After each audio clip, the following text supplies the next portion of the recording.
Friends ಎಲ್ಲರಿಗೂ ನಮಸ್ಕಾರಗಳು. Smitha's magic ಹ್ಯಾಂಡ್ಸ್ಗೆ ನಿಮ್ಗೆಲ್ಲರಿಗೂ ಸ್ವಾಗತ.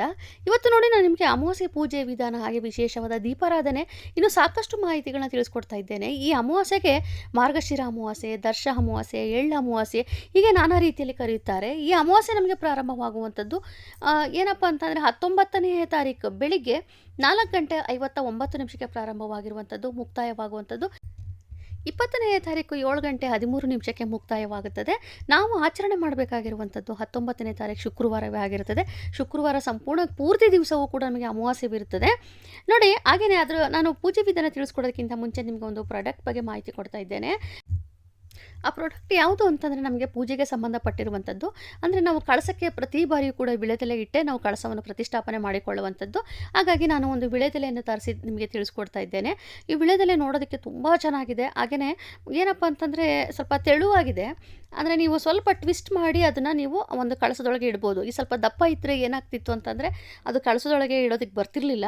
ಇದು ಚೆನ್ನಾಗಿದೆ, ತುಂಬಾ ಚೆನ್ನಾಗಿದೆ. ನನಗೆ ಪರ್ಸನಲಿ ತುಂಬ ಇಷ್ಟ ಆಯ್ತಿದ್ದು. ಆಮೇಲೆ ಕೆಲವೊಂದು ಸರಿ ಏನಾಗುತ್ತೆ ಅಂದರೆ ವಿಳೆದೆಲೆ ಒಮ್ಮೊಮ್ಮೆ ಸಿಗೋದೇ ಇಲ್ಲ ಅಥವಾ ತರೋದಕ್ಕೆ ಆಗೋದೇ ಇಲ್ಲ. ಮಳೆಗಾಲದಲ್ಲಂತೂ ನಮಗೆ ಹೊರಗೆ ಹೋಗೋದಕ್ಕೆ ಆಗೋದಿಲ್ಲ. ಇಂಥ ಸಂದರ್ಭದಲ್ಲಿ ನೀವು ಈ ಒಂದು ವಿಳೆದೆಲೆಯನ್ನು ಉಪಯೋಗಿಸ್ಕೋಬೋದು. ಆದಷ್ಟು ತಾಮ್ರ, ಹಿತ್ತಾಳೆ, ಬೆಳ್ಳಿ ಈ ಥರ ಒಂದು ವಿಳೆದೆಲೆ ಈಗ ಸಿಗ್ತಾ ಇದೆ. ಹಾಗಾಗಿ ಅದನ್ನು ನೀವು ಉಪಯೋಗಿಸ್ಕೋಬೋದು ಆ ಒಂದು ಸಮಯದಲ್ಲಿ. ಜರ್ಮನ್ ಸಿಲ್ವರ್ ಬೇಡ, ಈ ಥರ ಒಂದು ನೋಡಿ ಇದು ಹಿತ್ತಾಳೆಯಲ್ಲಿರುವಂಥದ್ದು, ಇದನ್ನು ನೀವು ಉಪಯೋಗಿಸ್ಕೋಬೋದು. ಫಿನಿಶಿಂಗ್ ಕೂಡ ತುಂಬ ಚೆನ್ನಾಗಿದೆ. ಆಮೇಲೆ ಕಳಸದೊಳಗೆ ಇಡುವುದು ಕೂಡ ನೋಡೋದಕ್ಕೂ ತುಂಬ ಸುಂದರವಾಗಿದೆ. ಹಾಗೆ ನಿಮಗೀಗ ನಾನು ಕಳಸದಲ್ಲಿ ಕೂಡ ಇಟ್ಟು ತಿಳಿಸ್ಕೊಡ್ತೇನೆ. ಇದರಲ್ಲಿ 6 ವಿಳೆದೆಲೆ ಬಂದಿರುವಂಥದ್ದು. ಇದು ಏನಪ್ಪ ಅಂದರೆ ನಾನು ಇದಕ್ಕೆ ಕೊಟ್ಟಿರುವಂಥದ್ದು ಒಂದು 220 ರೂಪಾಯಿ ಕೊಟ್ಟಿದ್ದೇನೆ ಅನಿಸುತ್ತೆ. ನಿಮಗೆ ಇದನ್ನು ನೀವು ಬೇಕಾದರೆ ನೀವು ತೆಗೆದುಕೋಬೋದು. ಅದರ ಲಿಂಕನ್ನು ಕೂಡ ನಾನು ಡಿಸ್ಕ್ರಿಪ್ಷನ್ ಹಾಕಿರ್ತೇನೆ. ಅಥವಾ ನೀವು ಇರುವಂಥ ಊರಿನಲ್ಲೇ ನಿಮಗೆ ಒಂದು ತಾಮ್ರ, ಹಿತ್ತಾಳೆ ದೀಪಗಳೆಲ್ಲ ಸಿಗುತ್ತಲ್ಲ, ಅಲ್ಲಿ ಕೂಡ ಸಿಗ್ತಾ ಹೋಗುತ್ತದೆ. ನೀವು ಅಲ್ಲಿ ಕೂಡ ನೀವು ತೆಗೆದುಕೋಬೋದು. ಈಗಿನ ಪರಿಸ್ಥಿತಿಯಲ್ಲಿ ಬೆಳ್ಳಿಯಲ್ಲಿ ತೆಗೆದುಕೊಳ್ಳೋದು ಕಷ್ಟ ಆಗುತ್ತೆ. ಆಗಿದ್ದಾಗ ನೀವು ಈ ಥರ ಒಂದು ವಿಳೆದೆಲೆ ತೆಗೆದುಕೋಬೋದು. ಹಾಗೆಯೇ ಇದನ್ನು ನೀವು ಕಳಸಕ್ಕೆ ಇಡೋದಲ್ಲದೆ ಲಕ್ಷ್ಮೀ ಪೂಜೆಯಲ್ಲೂ ಕೂಡ ನೀವು ಒಂದು ವಿಳೆದೆಲೆ ಬದಲಿಗೆ ನೀವು ಇದನ್ನು ಉಪಯೋಗಿಸ್ಕೊಂಡು ಡೆಕೋರೇಷನ್ ಅಂತೇಳಿ ಉಪಯೋಗಿಸ್ಕೋಬೋದು ನೋಡಿ. ಈಗ ಅಮಾವಾಸ್ಯೆ ಕಳಸವನ್ನು ಇಡೋದಕ್ಕಿಂತ ಮುಂಚೆ ನಿಮಗೆ ಕೆಲವೊಂದು ಮಾಹಿತಿಗಳನ್ನ ಕೊಟ್ಬಿಡ್ತೇನೆ. ಈಗ ನಾವು ಗುರುವಾರದ ದಿವಸ ಮಾರ್ಗಶಿರ ಮಾಸದ ಲಕ್ಷ್ಮೀ ಪೂಜೆಯ ಒಂದು ಕಳಸವನ್ನಿಟ್ಟು ನಾವು ಪೂಜೆ ಮಾಡಿರ್ತೇವೆ. ಹಾಗಾಗಿ ಅಮಾವಾಸ್ಯೆ ಇರೋದ್ರಿಂದ ವಿಸರ್ಜನೆ ಮಾಡೋದಕ್ಕೆ ಬರೋದೇ ಇಲ್ಲ. ನೀವು ಒಂದು ಪಕ್ಷದಲ್ಲಿ ನಿಮಗೆ ತುಂಬ ಅರ್ಜೆಂಟ್ ಇದೆ, ಊರಿಗೆ ಹೋಗುವಂಥ ಸಂದರ್ಭ ಬಂತು ಅಂದರೆ ಮಾತ್ರ ನೀವು ಗುರುವಾರ ರಾತ್ರಿನೇ ನೀವು ಕಳಸ ಒಂದು ಕೆಂಪಾರತಿಯನ್ನು ಮಾಡಿ ಕಳಸ ವಿಸರ್ಜನೆ ಮಾಡಿಕೊಂಡು, ಅಂದರೆ ಕೆಂಪಾರತಿ ಮಾಡಿ ನೀವು ಕಾಯಿ ಎತ್ತಿದ ಮೇಲೆ ಅದು ವಿಸರ್ಜನೆ ಆದ ಹಾಗೆ. ನಂತರ ಶುಕ್ರವಾರದಲ್ಲಿ ನೀವು ಯಥಾ ಪ್ರಕಾರ ಪೂಜೆ ಮಾಡ್ಕೋಬೋದು. ಅಥವಾ ನಿಮಗೆ ಪರ್ಸನಲಿ ಸಜೆಷನ್ ಏನಪ್ಪ ಅಂತಂದರೆ ಆದಷ್ಟು ಭಾನುವಾರನೇ ನೀವು ತೆಗೆಯೋದು ಒಳ್ಳೆಯದು. ಇವತ್ತು ನೋಡಿ ನಿಮಗೆ ಅಮಾವಾಸ್ಯೆ ಕಾಯಿ ಇಡೋದಕ್ಕಿಂತ ಮುಂಚೆ ನಾನು ಲಕ್ಷ್ಮೀ ಪೂಜೆಯ ಕಳಸ ಇಟ್ಟಿರ್ತೇವಲ್ವ, ಅದು ತೆಗೆಯೋದಕ್ಕೆ ಬರೋದಿಲ್ಲ. ಹಾಗಾಗಿ ನೀವು ಈ ವಾರದಲ್ಲಿ ಕೊನೆಯ ವಾರದಲ್ಲಿ ಏನಾಗುತ್ತೆ ಅಂತಂದರೆ ದಿನನಿತ್ಯ ಇಡುವ ಕಳಸ ಜೊತೆಯಲ್ಲಿ ನೀವು ಈ ಲಕ್ಷ್ಮೀ ಕಳಸವನ್ನು ಇಟ್ಟು ಪೂಜೆ ಮಾಡಬೇಕಾಗುತ್ತದೆ. ಇದನ್ನು ಯಾಕೆ ಹೇಳ್ತಾ ಇದ್ದೀನಿ ಅಂತಂದರೆ ತುಂಬ ಜನ ತುಂಬ ಪ್ಲೇಸ್ ಕಡಿಮೆ ಇರೋದ್ರಿಂದ ದಿನನಿತ್ಯ ಇಡುವ ಕಳಸದಲ್ಲೇ ನೀವು ಲಕ್ಷ್ಮೀ ಪೂಜೆ ಮಾಡ್ತಾ ಇರ್ತೀರಿ. ಕೆಲವೊಬ್ಬರು ಮಾತ್ರ, ಎಲ್ಲರೂ ಅಲ್ಲ, ಅವರಿಗೆ ಈ ಸಮಸ್ಯೆಗಳು ಕಾಡುತ್ತೆ. ಹಾಗಾಗಿ ಈ ಥರ ಸಮಸ್ಯೆಗಳಿದ್ದಾಗ ಈ ಬಾರಿ ಮಾತ್ರ ಸ್ವಲ್ಪ ಅಡ್ಜಸ್ಟ್ ಮಾಡಿಕೊಂಡು ನೀವು ಹೊರಭಾಗದಲ್ಲಿ ಬೇಕಾದರೆ ನೀವು ಹಾಲ್ನಲ್ಲಿ ಎಲ್ಲಾದರೂ ನೀವು ಒಂದು ಸರಿಯಾದ ಸ್ಥಳದಲ್ಲಿ ನೀವು ಲಕ್ಷ್ಮೀ ಕಳಸವನ್ನು ಇಟ್ಟು ಪೂಜೆ ಮಾಡಿ. ದಿನನಿತ್ಯ ಅಮಾವಾಸ್ಯೆ ಪೂಜೆ ಮಾತ್ರ ದಿನನಿತ್ಯ ಇಡುವ ಕಳಸವನ್ನು ಅಮಾವಾಸ್ಯೆ ದಿವಸ ನಾವು ಮಾಡಲೇಬೇಕು. ಯಾಕಂದರೆ ಅದು ನಾವು ನಮ್ಮ ಮನೆ ದೇವರ ಪೂಜೆ ಮಾಡ್ತಾ ಇರ್ತೇವೆ. ಹಾಗಾಗಿ ನೀವು ಈ ಅಮಾವಾಸ್ಯೆಯಲ್ಲಿ ನೀವು 2 ಕಳಸ, ಅಂದರೆ ಗುರುವಾರ ಲಕ್ಷ್ಮೀ ಕಳಸ ಗುರುವಾರ ಇಟ್ಟಿರ್ತೀರಿ, ಶುಕ್ರವಾರ ಅಮಾವಾಸ್ಯೆ ಕಳಸವನ್ನು ಇಟ್ಟು ನೀವು ಪೂಜೆ ಮಾಡಿಕೊಳ್ಳಬೇಕಾಗುತ್ತದೆ ನೋಡಿ. ಈಗ ಅಮಾವಾಸ್ಯೆ ಪೂಜೆ ವಿಧಾನ ತಿಳಿಸ್ಕೊಡ್ತಾ ಇದ್ದೇನೆ. ನಾನು ಅಮ್ಮನವರ ಫೋಟೋ ಇಟ್ಟಿದ್ದೇನೆ. ನಿಮ್ಮ ಮನೆ ದೇವರ ಫೋಟೋದ ಮುಂದೆನೇ ನೀವು ಕಳಸವನ್ನು ಇಟ್ಟು ಪೂಜೆ ಮಾಡ್ತಾ ಇರ್ತೀರಿ. ಅಲ್ಲೇ ನೀವು ಇದನ್ನು ನಾವು ಯಾವಾಗಲೂ ಅಷ್ಟೇ ಅಮಾವಾಸ್ಯೆ ಪೂಜೆ ನಾವು ಹೊರಭಾಗದಲ್ಲಿ ಮಾಡೋದಕ್ಕೆ ಬರೋದಿಲ್ಲ. ಅಂದರೆ ಈಗ ನಾವು ಲಕ್ಷ್ಮೀ ಪೂಜೆ ಮಾಡ್ತೀವಲ್ಲ, ಆ ರೀತಿ ಮಾಡೋದಕ್ಕೆ ಬರೋದಿಲ್ಲ. ಇದನ್ನು ನೀವು ದೇವರ ಮನೆಯಲ್ಲೇ ಯಾರಿಗೂ ಕಾಣದ ರೀತಿಯಲ್ಲಿ ನೀವು ಈ ಒಂದು ಪೂಜೆಯನ್ನು ಮಾಡಿಕೊಳ್ಳಬೇಕಾಗುತ್ತದೆ. ಇದು ದೇವರ ಮನೆ ಆಗಿರೋದ್ರಿಂದ ನಾನು ಅಮ್ಮನವರ ಫೋಟೋ ಇಟ್ಟಿದ್ದೇನೆ. ಹಾಗೆ ಒಂದು ಪ್ಲೇಟಿನಲ್ಲಿ ಹಾಕಿ ತೆಗೆದುಕೊಂಡಿದ್ದೇನೆ. 2 ವಿಳೆದೆಲೆ ಇಟ್ಟಿದ್ದೇನೆ. ಅದ್ರ ಮೇಲೆ ಅರಿಶಿನ ಕುಂಕುಮದಿಂದ ನಾನು ಬರೆದು, ಆಮೇಲೆ ಏನಪ್ಪ ಅಂದರೆ ಅಕ್ಷತೆಯನ್ನು ಹಾಕಿ ಒಂದು ಕಳಸವನ್ನಿಟ್ಟು ಕಳಸದ ಒಳಗೆ ನಾನು ಅರಿಶಿಣ, ಕುಂಕುಮ ಮತ್ತು ಒಂದು 5 ರೂಪಾಯಿ ಕಾಯಿನು ಮತ್ತು ಅಕ್ಷತೆಯನ್ನು ಹಾಕಿ ಸಿದ್ಧತೆ ಮಾಡಿಕೊಂಡಿದ್ದೇನೆ. ಅದರ ನಂತರದಲ್ಲಿ ನೀವು 5 ವಿಳೆದೆಲೆ ಇಟ್ಟು ಕಾಯಿಯನ್ನು ಇಡಬೇಕಾಗುತ್ತದೆ. ಕಾಯಿ ಅಂತ ಬಂದಾಗ ಏನಪ್ಪ ಅಂತಂದರೆ ನಿಮಗೆ ಕಾಣಿಸ್ತಾ ಇರ್ಬೋದು, ಲಾಸ್ಟ್ ಮಂತಲ್ಲಿ ಮಾಡಿರುವಂಥ ಅಮಾವಾಸ್ಯೆ ಪೂಜೆಯ ಕಳಸದ ಕಾಯಿಯನ್ನು ಪಕ್ಕದಲ್ಲಿ ಇಟ್ಟಿದ್ದೇನೆ. ಈಗ ನಾವು ಹೊಸದಾಗಿ ಅದನ್ನು ಶುದ್ಧಿ ಮಾಡಿಕೊಂಡು ನಂತರದಲ್ಲಿ ಅದಕ್ಕೆ ನಾವು ಅರಿಶಿನ ಕುಂಕುಮವನ್ನು ಹಚ್ಚಿ ಸಿದ್ಧತೆ ಮಾಡಿಕೊಂಡು ವಿಳೆದೆಲೆ ಇಟ್ಟು ನಂತರದಲ್ಲಿ ನೀವು ಆ ಒಂದು ಕಾಯಿಯನ್ನು ಇಡಬೇಕಾಗುತ್ತದೆ. ಈಗ ನೀವು ಪ್ರತಿ ಬಾರಿಯೂ ಯಾವ ರೀತಿ ಮಾಂಗಲ್ಯವನ್ನು ಸಿದ್ಧತೆ ಮಾಡ್ಕೊಂಡಿರ್ತೀರೋ, ಅರಿಶಿಣ ಕೊಂಬಿನಿಂದ ಮಾಂಗಲ್ಯ ಹಾಕ್ತಿರೋ, ಅಥವಾ ನೀವು ಮನೆಯಲ್ಲಿ ನೀವು ಒಂದು ಚಿನ್ನದ ತಾಳಿ ಸಿದ್ಧತೆ ಮಾಡ್ಕೊಂಡಿರ್ತೀರೋ, ಯಾವುದಿರುತ್ತೋ ದಿನನಿತ್ಯ ಹಾಕುವಂಥ ತಾಳಿಯನ್ನು ಹಾಕಿ ಗೆಜ್ಜೆ ವಸ್ತ್ರವನ್ನು ಹಾಕಿ ನಂತರದಲ್ಲಿ ನೀವು ಮುಖಪದ್ಮ ಇಡುವ ಪದ್ಧತಿ ಇದ್ದರೆ ಮುಖಪದ್ಮವನ್ನು ಇಟ್ಟು ಹೂವಿಂದ ಅಲಂಕಾರ ಮಾಡಬೇಕಾಗುತ್ತದೆ. ಇದಿಷ್ಟು ನೀವು ಕಳಸ ಇಡುವ ಪದ್ಧತಿ ಆಗಿರ್ತದೆ. ಅದೇ ಹಾಗೆಯೇ ಕಳಸದ ಮುಂದೆ ನಿಮ್ಮ ಮನೆ ದೇವರ ಒಂದು ವಿಗ್ರಹವನ್ನು ಸಹ ಇಟ್ಟು ನೀವು ಪೂಜೆಯನ್ನು ಮಾಡ್ಕೋಬೋದು. ಯಾವ ನಿಮ್ಮ ಮನೆ ದೇವರು ಇರುತ್ತೋ ಅವಿಯೊಂದು ವಿಗ್ರಹವನ್ನು ಇಡಿ. ನೋಡಿ, ಈಗಾಗಲೇ ನಮಗೆ ಈಗ ಧನುರ್ಮಾಸವು ಪ್ರಾರಂಭ ಆಗಿರೋದ್ರಿಂದ ಈಗ ನಮಗೆ ಅಮಾವಾಸ್ಯೆಯೂ ಕೂಡ ಬೆಳಗ್ಗೆ 4:59 ಪ್ರಾರಂಭ ಆಗಿರೋದ್ರಿಂದ ನಿಮಗೆ ಪೂಜೆ ಮಾಡೋದಕ್ಕೆ ಅಡ್ಡಿ ಆಗೋದಿಲ್ಲ. ಶುಕ್ರವಾರದ ದಿವಸದಲ್ಲಿ ಬೆಳಗ್ಗೆನೇ ಬೇಗನೆ ಎದ್ದು ನೀವು ಅಮಾವಾಸ್ಯೆ ಪೂಜೆಯನ್ನು ಮಾಡಿಕೊಂಡು ನಂತರದಲ್ಲಿ ನೀವು ಮನೆಯ ಕೆಲಸವನ್ನು ಮಾಡಿಕೊಳ್ಳಬಹುದು. ಹಾಗೆ ನೋಡಿ, ಎರಡು ನಿಂಬೆಹಣ್ಣನ್ನು ಸಿದ್ಧತೆ ಮಾಡ್ಕೋಬೇಕು. ಪ್ರತಿ ಅಮಾವಾಸ್ಯೆಯಲ್ಲೂ ಅಷ್ಟೇ, ಒಂದು ಬಾಗಿಲಿಗೆ ಒಂದು ದೇವರ ಮುಂದೆ ಇಡೋದಕ್ಕೋಸ್ಕರ 2 ನಿಂಬೆಹಣ್ಣನ್ನು ಸಿದ್ಧತೆ ಮಾಡ್ಕೋಬೇಕು. ಈ ಬಾರಿ ನಾನು ವಿಶೇಷವಾಗಿ ಒಂದು ದೀಪಾರಾಧನೆ ತಿಳಿಸ್ಕೊಡ್ತಾ ಇದ್ದೇನೆ. ಕಾರಣ ಅಂತಂದರೆ ಎಳ್ಳು ಅಮಾವಾಸ್ಯೆ ಆಗಿರೋದ್ರಿಂದ. ನೋಡಿ, ಒಂದು ಪ್ಲೇಟ್ ಅಕ್ಕಿ ತೆಗೆದುಕೊಂಡಿದ್ದೇನೆ. ಅಕ್ಕಿ ಆಪ್ಷನಲ್ಲು, ನೀವು ಇಡಲೇಬೇಕು ಆ ಥರ ಏನಿಲ್ಲ. ನೀವು 4 ದೀಪ ಸಿದ್ಧತೆ ಮಾಡ್ಕೋಬೇಕು. 2 ದೇವರ ಮುಂದೆ, ಇನ್ನು 2 ತುಳಸಿ ಕಟ್ಟೆಯ ಮುಂದೆ ಅಂತೇಳಿ ನಾನು ದೇವರ ಮುಂದೆ ಮಾತ್ರ ತಿಳಿಸ್ಕೊಡ್ತಾ ಇರೋದ್ರಿಂದ 2 ದೀಪವನ್ನು ಸಿದ್ಧತೆ ಮಾಡ್ಕೊಂಡಿದ್ದೇನೆ. 2 ವಿಳೆದೆಲೆ ಇಡಿ. ವಿಳೆದೆಲೆ ಮೇಲೆ ಅರಿಶಿನ ಕುಂಕುಮ ಹಚ್ಚಿ ಅಕ್ಷತೆಯನ್ನು ಹಾಕಿ 2 ದೀಪವನ್ನು ಇಡಿ. ಮಣ್ಣಿನ ದೀಪವನ್ನೇ ತೆಗೆದುಕೊಳ್ಳಿ, ಅದೇ ತುಂಬ ಶ್ರೇಷ್ಠವಾದದ್ದು. ಇದಕ್ಕೆ ತುಪ್ಪ ಬೇಡ, ಎಳ್ಳೆಣ್ಣೆನೇ ಹಾಕಬೇಕು, ಅದು ತುಂಬ ಶ್ರೇಷ್ಠವಾದದ್ದು. ಎಳ್ಳೆಣ್ಣೆ ಹಾಕಿ 2 ಬತ್ತಿಯನ್ನು 1 ಬತ್ತಿಯನ್ನಾಗಿ ಮಾಡಿ ನೀವು ಸಿದ್ಧತೆ ಮಾಡ್ಕೋಬೇಕಾಗುತ್ತದೆ. ನಂತರದಲ್ಲಿ ನೋಡಿ, ಹೂವಿಂದ ಅಲಂಕಾರ ಮಾಡಿ ವಿಶೇಷವಾಗಿ ಇದರಲ್ಲಿ ಹಾಕಬೇಕಾಗಿರುವಂಥದ್ದು ಸ್ವಲ್ಪ ಮಟ್ಟಿಗೆ ಕಪ್ಪು ಎಳ್ಳನ್ನು ಹಾಕಬೇಕಾಗುತ್ತದೆ. ಒಂದು 5-6 ಕಾಳನ್ನು ಹಾಕಿದ್ರೆ ಸಾಕು. 2 ದೀಪಕ್ಕೂ ಹಾಕಿ, ಹಾಗೆ ನೀವು ತುಳಸಿ ಕಟ್ಟೆಯ ಮುಂದೆ ಹಚ್ಚುವಂಥ ಸಂದರ್ಭದಲ್ಲೂ ಕೂಡ ಎಳ್ಳನ್ನು ಹಾಕಿ ನೀವು ದೀಪಾರಾಧನೆ ಮಾಡಬೇಕು. ಈ ದೀಪಾರಾಧನೆ ಮಾತ್ರ ನೀವು ಬೆಳಗ್ಗೆ ಸಾಮಾನ್ಯವಾಗಿ ನೀವು ಅಮಾವಾಸ್ಯೆ ಪೂಜೆ ಮಾಡೋ ರೀತಿಯಲ್ಲೇ ಮಾಡ್ಕೊಳ್ಳಿ. ಸಂಜೆಯ ಸಮಯದಲ್ಲಿ ನೀವು ಒಂದು 6 ಗಂಟೆ 5:30 ಹಿಡಿದು ಒಂದು 7 ಗಂಟೆ 7:30 ಒಳಗೆ ನೀವು ಈ ಒಂದು ದೀಪಾರಾಧನೆ ಮಾಡಿ. ತುಂಬ ವಿಶೇಷವಾದದ್ದು. ತುಳಸಿ ಕಟ್ಟೆಯ ಮುಂದೆನೂ ಸಹ ಮಾಡಿ, ಹಾಗೆಯೇ ದೇವರ ಮುಂದೆನೂ ಸಹ ಮಾಡಿ. ತುಂಬ ಒಳ್ಳೆಯದಾಗ್ತಾ ಹೋಗುತ್ತದೆ. ಇನ್ನು ಪ್ರಸಾದ ಅಂತ ಬಂದಾಗ ಇದು ಎಳ್ಳು ಅಮಾವಾಸ್ಯೆ ಆಗಿರೋದ್ರಿಂದ ಎಳ್ಳಿನಿಂದ ಮಾಡಿರುವಂಥ ಎಳ್ಳುಂಡೆ ಇಡ್ಬೋದು, ಅಥವಾ ಪುಳಿಯೋಗರೆ ಮಾಡ್ಕೋಬೋದು.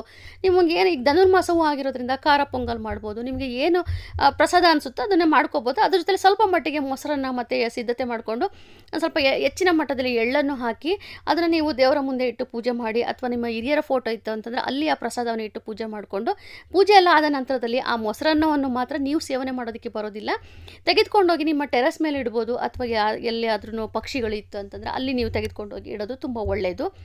ನೋಡಿ, ಇದಿಷ್ಟು ನೀವು ಪೂಜೆಯ ಸಿದ್ಧತೆಗಳು ನಿಮಗೆ ಕಾಣಿಸ್ತಾ ಇರ್ಬೋದಲ್ಲ. ಈಗ ನವಂಬರ್ ತಿಂಗಳಲ್ಲಿ ನಾವೇನು ಅಮಾವಾಸ್ಯೆ ಪೂಜೆ ಮಾಡಿರ್ತೀವೋ ಅದರ ಕಾಯಿಯನ್ನು ಪಕ್ಕದಲ್ಲಿ ಇಟ್ಟು ತಿಳಿಸ್ಕೊಡ್ತಾ ಇದ್ದೇನೆ.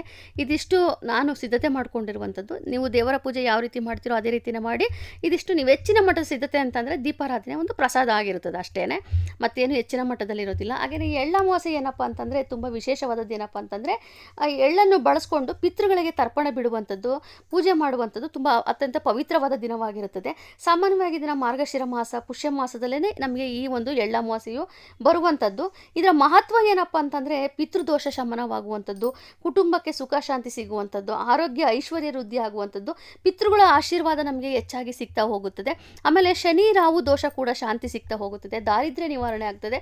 ಇಷ್ಟೆಲ್ಲ ಕೂಡ ನಮಗೆ ಫಲ ಸಿಗ್ತಾ ಹೋಗುತ್ತದೆ ಈ ಒಂದು ಎಳ್ಳು ಅಮಾವಾಸ್ಯೆ ದಿವಸ ನಾವು ಪೂಜೆ ಮಾಡೋದ್ರಿಂದ. ಆಮೇಲೆ ನಿಮಗೆ ಮತ್ತೊಮ್ಮೆ ಹೇಳ್ತಿದ್ದೀನಿ, ತುಪ್ಪ ಹಾಕೋದಕ್ಕೆ ಬೇಡ. ದೀಪಾರಾಧನೆಗೆ ಆದಷ್ಟು ಎಳ್ಳೆಣ್ಣೆನೇ ಹಾಕಿ ನೀವು ದೀಪಾರಾಧನೆ ಮಾಡಿ, ತುಂಬಾ ಒಳ್ಳೆಯದು. ಇಲ್ಲ ಅಂತಂದರೆ ನೀವು ದೇವರಿಗೆ ಹಚ್ಚುವಂಥ ಎಳ್ಳೆಣ್ಣೆನ ಹಾಕಿ ನೀವು ದೀಪಾರಾಧನೆ ಮಾಡ್ಬೋದು. ನೋಡಿ, ಪೂಜೆ ಸಿದ್ಧತೆ ಎಲ್ಲ ಆದ ಮೇಲೆ ನಾವು ಏನು ಮಾಡಬೇಕು ಅಂದರೆ ದೀಪಾರಾಧನೆನೋ ದೀಪಕ್ಕೆ ಫಸ್ಟ್ ಮೊದಲು ಯಾವಾಗಲೂ ಅಷ್ಟೇ ದೀಪಾರಾಧನೆಯಿಂದ ಪ್ರಾರಂಭ ಮಾಡಬೇಕಾಗಿರೋದ್ರಿಂದ ದೀಪ ಹಚ್ಚಿ ಅಮ್ಮನವ್ರಿಗೆ ಉದಿನ ಕಡ್ಡಿ ಬೆಳಗಿ ನಂತರದಲ್ಲಿ ನಾವು ಧೂಪವನ್ನು ಹಾಕಲೇಬೇಕು. ಪ್ರತಿ ಅಮಾವಾಸ್ಯೆ, ಹುಣ್ಣಿಮೆ, ಮಂಗಳವಾರ, ಶುಕ್ರವಾರ ನಾವು ಮನೆ ದೇವರ ವಾರ ದಿವಸ ನಾವು ಧೂಪವನ್ನು ಹಾಕಬೇಕಾಗುತ್ತದೆ. ಹಾಗೆ ಧೂಪವನ್ನು ಹಾಕಿ ನಾವು ದೀಪವನ್ನು ಬೆಳಗಿ ನಂತರದಲ್ಲಿ ನಾವು ಏನು 2 ನಿಂಬೆಹಣ್ಣನ್ನು ಇಟ್ಟಿರ್ತೀವೋ ಅದರಲ್ಲಿ ಒಂದನ್ನು ನೀವು ತೆಗೆದುಕೊಂಡು ನಮಸ್ಕಾರ ಮಾಡಿಕೊಂಡು ಅಮ್ಮನವ್ರ ಹತ್ರ ಕೇಳಿಕೊಂಡು, ಮನೆಗೆ ಯಾವುದೇ ರೀತಿಯ ದೃಷ್ಟಿ ಬೀಳಬಾರ್ದು ಅಂತ ಕೇಳಿಕೊಂಡು ಒಳ್ಳೆಯದಾಗಬೇಕು ಅಂತೇಳಿ ಬಾಗಿಲ ಹತ್ರ ಹೋಗಿ, ಬಾಗಿಲಿಗೆ ಮೊದಲೇ ನೀವು ಹೊಸ್ತಿಲ ಬಳಿ ನೀವು ಆವಾಗಲೇ ರಂಗೋಲಿ ಎಲ್ಲ ಹಾಕಿ ಸಿದ್ಧತೆ ಮಾಡ್ಕೊಂಡಿರ್ತೀರಿ. ಅಲ್ಲಿ ನೀವು ಹೊಸ್ತಿಲ ಮೇಲೆ ಆ ನಿಂಬೆಹಣ್ಣನ್ನು ಇಟ್ಟು ಆ ಮಧ್ಯದಲ್ಲಿ ಅದು ಮೊದಲು ಹೊಸ್ತಿಲಿಗೆ ಇಡೋಕ್ಕಿಂತ ಮುಂಚೆ 3 ಬಾರಿ ನೀವು ಬಾಗಿಲಿಗೆ ನೀವು ಒಂದು ದೃಷ್ಟಿಯನ್ನು ತೆಗೆದು ಕೈಯಲ್ಲಿ ಇಟ್ಕೊಂಡು ನಮಸ್ಕಾರ ಮಾಡಿಕೊಂಡು ಮನೆಗೆ ಯಾವುದೇ ರೀತಿ ದೃಷ್ಟಿ ಆಗಬಾರ್ದು ಅಂತ ಕೇಳಿಕೊಂಡು ಒಳ್ಳೆಯದಾಗಬೇಕು ಅಂತೇಳಿ ನೀವು ಅದನ್ನು ಕೇಳ್ಕೊಂಡು ನಂತರದಲ್ಲಿ ಆ ನಿಂಬೆಹಣ್ಣು ಹೊಸ್ತಿಲ ಮಧ್ಯದಲ್ಲಿ ಇಟ್ಟು ಅದನ್ನು ಹೆಚ್ಚಿಬಿಟ್ಟು ಅದಕ್ಕೆ ನೀವು ಮೊದಲು ಕುಂಕುಮ, ನಂತರದಲ್ಲಿ ಅರಿಶಿಣದಿಂದ ಹಚ್ಚಬೇಕಾಗುತ್ತದೆ. ಮೊದಲು ಕುಂಕುಮ ಹೆಚ್ಚಿನ ಮಟ್ಟದಲ್ಲಿ ಹಚ್ಚಬೇಕು, ಎದ್ದು ಕಾಣೋ ರೀತಿಯಲ್ಲಿ. ಅದನ್ನು ಹಚ್ಚಿಬಿಟ್ಟು ನಂತರದಲ್ಲಿ ನಿಮಗೆ ಎಡ ಕೈಯಲ್ಲಿರುವಂಥ ನಿಂಬೆಹಣ್ಣಿನ ಹೋಳನ್ನು ನೀವು ಬಲಭಾಗದಲ್ಲಿ ಇಡಬೇಕು. ಹಾಗೆ ಬಲಭಾಗದ ಕೈಯಲ್ಲಿರುವಂಥ ನಿಂಬೆಹಣ್ಣಿನ ಹೋಳನ್ನು ನೀವು ಎಡಭಾಗದಲ್ಲಿ ಇಡಬೇಕಾಗುತ್ತದೆ. ಅಂದರೆ ಇಂಟು ಮಾರ್ಕಿನಲ್ಲಿ ಕೈ ಇರಬೇಕು, ಆ ರೀತಿಯಾಗಿ ಇಡಬೇಕಾಗುತ್ತದೆ. ಅಷ್ಟನ್ನು ನೀವು ಹೊಸ್ತಿಲ ಮುಂದೆ ಇಟ್ಟು ಅದಕ್ಕೆ ಊದಿನ ಕಡ್ಡಿ ಬೆಳಗ್ಗೆ ಒಂದು ಮಂಗಳಾರತಿಯನ್ನು ಮಾಡಿ ಮನೆ ಒಳಗೆ ಬಂದು ಅಲ್ಲಿ ದೇವರ ಮುಂದೆನೂ ಕೂಡ ನೀವು ನಿಂಬೆಹಣ್ಣನ್ನು ಹೆಚ್ಚಿಟ್ಟು ನಮಸ್ಕಾರ ಮಾಡಿಕೊಂಡು ನಂತರದಲ್ಲಿ ನೀವು ಏನು ಒಂದು ಪಕ್ಕದಲ್ಲಿ ಒಂದು ಕಾಯಿಯನ್ನು ಇಟ್ಟಿರ್ತೀರೋ ಆ ಕಾಯಿಯನ್ನು ನೀವು ಒಡೆದು ಮಂಗಳಾರತಿ ಮಾಡಬೇಕಾಗುತ್ತದೆ. ಇದಿಷ್ಟು ಪೂಜೆ ವಿಧಾನಗಳು. ಇನ್ನು ಎಳ್ಳು ಅಮಾವಾಸ್ಯೆ ಆಗಿರೋದ್ರಿಂದ ರೈತರಿಗೆ ಇದು ತುಂಬ ಸಂಭ್ರಮವಾದ ಅಮಾವಾಸ್ಯೆ ಆಗಿರುತ್ತದೆ. ಹಾಗೆ ನೋಡಿ, ಈ ರೈತರಿಗೆ ಇದು ತುಂಬ ಸಂಭ್ರಮ ಏನಕ್ಕಪ್ಪ ಅಂತಂದರೆ ಈಗಾಗಲೇ ಅವರು ಬೆಳೆದಿರುವಂಥ ಬೆಳೆ ಕಟಾವಿಗೆ ಬಂದಿರುವಂಥ ಸಮಯವಾಗಿರುತ್ತದೆ. ಹಾಗಾಗಿ ಅವರ ಮನೆಯಿಂದ ಒಂದು ನಾನಾ ರೀತಿಯ ಖಾದ್ಯಗಳನ್ನು ತಯಾರಿ ಮಾಡಿಕೊಂಡು ಮನೆ ಮಂದಿ ಎಲ್ಲ ಸೇರಿಕೊಂಡು ಹೊಲದ ಬಳಿ ಹೋಗಿ ಅಲ್ಲಿ ಪೂಜೆ ಮಾಡಿ ಆ ಎಲ್ಲವನ್ನು ಏನೆಲ್ಲ ಅಡುಗೆ ಮಾಡ್ಕೊಂಡು ಹೋಗಿರ್ತಾರೋ ಎಲ್ಲವನ್ನು ಇಟ್ಟು ಊಟ ಮಾಡಿ ಬರ್ತಾರೆ. ತುಂಬ ವಿಶೇಷವಾಗಿದ್ದಂಥ ವಿಚಾರ ಅವ್ರದ್ದು. ಅಂದರೆ ಈಗ ಆ ಒಂದು ಸಮಯದಲ್ಲಿ ಎಳ್ಳನ್ನು ಹಾಕಿ ರೊಟ್ಟಿಯನ್ನು ಮಾಡ್ತಾರೆ. ಬಿಳಿ ಎಳ್ಳನ್ನು ಹಾಕಿ ರೊಟ್ಟಿ ಮಾಡುವಂಥದ್ದಾಗಿರ್ಬೋದು. ಸಂಕ್ರಾಂತಿ ಹಬ್ಬದಲ್ಲೂ ಅಷ್ಟೇ ಬಿಳಿ ಎಳ್ಳನ್ನು ಹಾಕಿ ರೊಟ್ಟಿ ಮಾಡ್ತಾರೆ. ತುಂಬ ವಿಶೇಷವಾದ ಈ ರೀತಿಯಾಗಿ ಒಂದು ಮನೆಯಲ್ಲಿ ನಾವು ಪೂಜೆ ಮಾಡ್ಕೋಬಹುದು. ನಾವು ಸರಳವಾಗಿ ಮಾಡ್ಕೊಳ್ಳೋಂಥ ವಿಧಾನ ಇದೇ ಆಗಿರುತ್ತದೆ. ಅದರ ಜೊತೆಯಲ್ಲಿ ಮತ್ತೊಂದು ಏನಪ್ಪ ಅಂತಂದರೆ ನಮಗೀಗ ಪೂಜೆ ಮಾಡುವ ಸಮಯ ಅಂತ ಬಂದಾಗ ಶುಕ್ರವಾರ ಆಗಿರೋದ್ರಿಂದ ಬೆಳಗ್ಗೆ ರಾಹುಕಾಲ ನಮಗೆ ಪ್ರಾರಂಭವಾಗುವಂಥದ್ದು 10:30 12 ಗಂಟೆವರೆಗೂ. ಆದರೆ ಈಗ ಧನುರ್ಮಾಸ ಆಗಿರೋದ್ರಿಂದ ಆದಷ್ಟು ಬೆಳಗ್ಗೆನೇ ನೀವು ಪೂಜೆ ಮಾಡ್ಕೊಳ್ಳೋದು ತುಂಬಾ ಒಳ್ಳೆಯದು. ಒಂದು ಪಕ್ಷ ನಿಮಗೆ ಲೇಟ್ ಆಯಿತು ಅಂತಂದರೆ 10 ಗಂಟೆ ಒಳಗಾದರೆ ನೀವು ಪೂಜೆ ಮಾಡ್ಕೋಬೇಕಾಗುತ್ತದೆ. ಮತ್ತೊಂದು ವಿಚಾರ ಏನಪ್ಪ ಅಂದರೆ ಒಂದು ಪಕ್ಷದಲ್ಲಿ ನಿಮಗೆ ಶುಕ್ರವಾರದ ದಿವಸ ಸಂಪೂರ್ಣವಾಗಿ ಪೂರ್ತಿ ದಿವಸ ಅಮಾವಾಸ್ಯೆ ಇರುತ್ತದೆ. ಒಂದು ಪಕ್ಷದಲ್ಲಿ ನಿಮಗೆ ಅಮಾವಾಸ್ಯೆ ಪೂಜೆ ಮಾಡೋದಕ್ಕೆ ಆಗದೆ ಹೋದಾಗ, ಪೀರಿಯಡ್ಸ್ ಅಂತನೋ ಅಥವಾ ಹೊರಗೆ ಹೋಗಿದ್ದಾಗ ಏನೋ ಒಂದು ಸಂದರ್ಭದಲ್ಲಿ ಆಗದೆ ಹೋದಾಗ ಶನಿವಾರ ಬೆಳಗ್ಗೆ 7 ಗಂಟೆ ಒಳಗೆ ನೀವು ಪೂಜೆ ಮಾಡ್ಕೊಳ್ಳೋದು ಒಳ್ಳೆಯದು.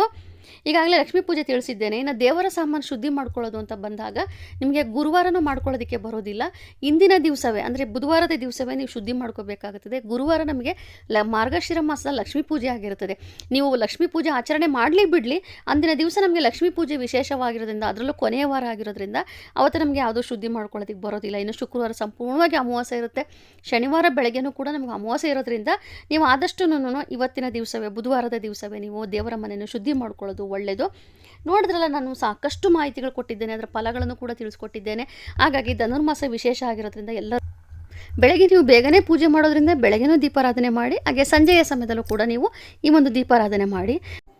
ಹಾಗೆಯೇ ನಿಮಗೆ ಕಳಸದ ಪೂಜೆಯ ಬಗ್ಗೆ, ಲಕ್ಷ್ಮೀ ಪೂಜೆದಾಗಿರ್ಬೋದು, ಅಮಾವಾಸ್ಯೆ ಪೂಜೆ, ಕಳಸದ ಬಗ್ಗೆ ನಿಮ್ಗೆ ಇನ್ನೂ ಗೊಂದಲ ಇತ್ತು ಅಂತಂದರೆ ಖಂಡಿತ ಮೆಸೇಜ್ ಮಾಡಿ. ನಾನು ಇವತ್ತು ಮಧ್ಯಾಹ್ನದ ಒಂದು ವಿಡಿಯೋ ಮಾಡಿ ನಿಮಗೆ ಅದ್ರ ಬಗ್ಗೆ ಸಂಪೂರ್ಣವಾಗಿ ನಿಮಗೆ ತಿಳಿಸ್ಕೊಡೋಕ್ಕೆ ಪ್ರಯತ್ನ ಪಡ್ತೇನೆ. ಸೊ ಇವತ್ತಿನ ಒಂದು ವಿಡಿಯೋ ನಿಮ್ಗೆ ಇಷ್ಟವಾಗಿದ್ದಲ್ಲಿ ದಯವಿಟ್ಟು ಆದಷ್ಟು ಶೇರ್ ಮಾಡಿ, ಲೈಕ್ ಮಾಡಿ, ಕಮೆಂಟ್ ಮಾಡಿ, ಹಾಗೆಯೇ ಸಬ್ಸ್ಕ್ರೈಬ್ ಮಾಡ್ಕೊಳ್ಳಿ. Thank you.